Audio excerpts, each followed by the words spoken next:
Un flambeau et des baskets pour porter une flamme qui s'est allumée il y a 100 ans dans un wagon-restaurant de Rotonde, un relais du souvenir pour ce centenaire de la Der d'Eder. Et des cérémonies en hommage aux poilus dans chaque commune traversée. Sur les 3 jours, on sera 31 coureurs à participer à ce relais pour commémorer la mémoire de nos ancêtres qui sont tombés sur les champs de bataille et aussi faire une relation avec la jeunesse. On a associé les jeunes clubs d'athlétisme à venir partager quelques kilomètres. Donc ça permet d'avoir la jeunesse, l'histoire et aussi dans le but aussi de récolter des dons, surtout pour le Bleuet de France. Une flamme à porter en se relayant sur 200 km à travers les garnisons historiques de Lorient, de Vannes et de Pontivy. Ici, à l'étape de Pluvigné, plus de 200 enfants pour accueillir, pour honorer, pour célébrer et pour apprendre à se souvenir.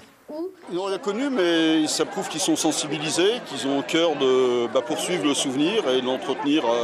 Je pense que lorsqu'ils seront adultes et qu'ils auront eux-mêmes des enfants, ils auront à cœur, peut-être, ils se souviendront qu'ils étaient présents aujourd'hui à Pluvigné et ils auront à cœur de perpétuer cette mémoire. Des jeunes sensibles au sacrifice des anciens, Thomas était volontaire pour porter le drapeau.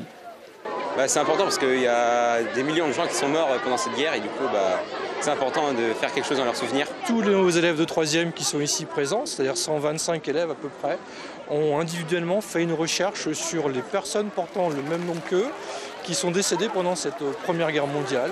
Donc chaque élève a été sensibilisé sur les victimes, les poilus de cette Première Guerre mondiale. Portés par des pompiers, des gendarmes, des blessés de guerre, des civils, des militaires, des pupilles de la nation, cette flamme doit atteindre Vannes dimanche vers 10h30.